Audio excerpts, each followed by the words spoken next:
ऐसा लग रहा था कि मैं कौन सा तरीका अपनाऊं जिससे मैं अपने आप को ही खत्म कर दूं।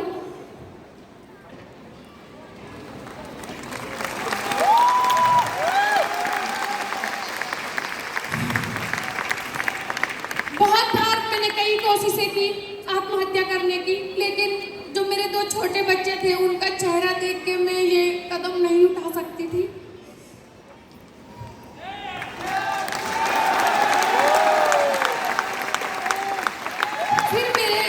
जब मेरी संघर्ष भरी जीवन की शुरुआत हुई तो मैंने सिलाई के काम से शुरू किया, सिलाई से शुरू किया। और लॉकडाउन के टाइम पे मेरी ऐसी परिस्थिति थी कि मेरे पास 100 रुपये तक नहीं था, तो सिलाई से शुरुआत की। थोड़ी बहुत 4-5 हज़ार रुपये इकट्ठा किए, उससे मैंने कुछ लेडीज कॉस्मेटिक सामान खरीदा गाँव में, उसको बेचने लगी, मेलों में ठेलियाँ तक लगाती थी।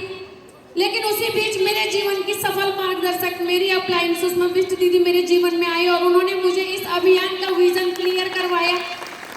उन्होंने मुझे बताया कि बहन, आप भी जो है कब तक सिलाई करती रहोगी, आप इस काम से बहुत बड़ा काम कर सकते हो इस अभियान के माध्यम से।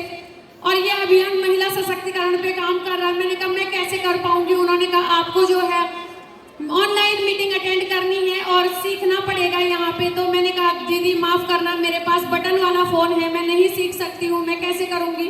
तो उन्होंने कहा अगर कामयाबी चाहिए तो टूल्स बहुत ज़रूरी है, तुम्हें लेना पड़ेगा। तो मैंने अपनी माँ से रिक्वेस्ट करके एक फ़ोन मंगाया था और मेरी माँ ने मुझे फ़ोन दिलाया था 9,000 रुपये का।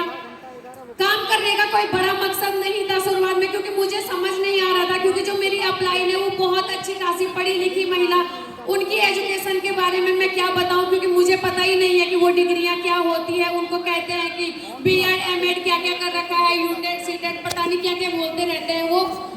तो मैंने कहा ये शायद पढ़े लिखे लोगों का काम है, क्योंकि मैं सिर्फ हाई स्कूल हूँ। और मैंने यहाँ पे जो है मुझे लगा मेरे बस का नहीं है, मैं नहीं कर पाऊंगी।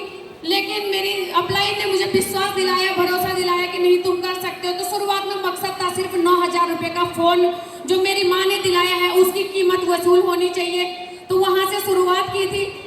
एक ऐसे घर में मैं रहती थी जहाँ पे बारिश के दिनों में हम पूरे बिस्तर पे सो नहीं पाते थे तीनों, हम मेरे दो बच्चे और मैं, हम तीनों 3 बेड के कोने पकड़ के सो जाते, क्योंकि बीच बिस्तर में पानी टपकता था और नीचे जो है बर्तन रखने पड़ते थे।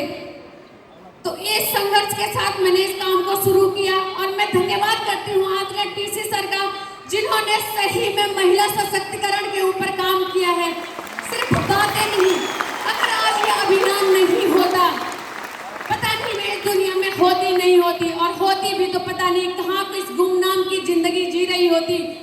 तो एक ऐसी जगह से आने के बाद जो है मुझे यहाँ पर आज इस लेवल पे स्टार पर्ल के लेवल पे हूँ। और पहली बार जब मैं नेक्स्ट जनरेशन के प्रोग्राम में आई थी, मैं उस कोने में एक जगह पे बैठी थी, मैंने यहाँ पे लोगों को सुना और मैंने कहा रिम्पी अभी तुम्हारी भी उम्र है, तुम कर सकते हो। और एक दिन जो है अंडर 30 के रूम में यहाँ पे आना है इस मंच पे।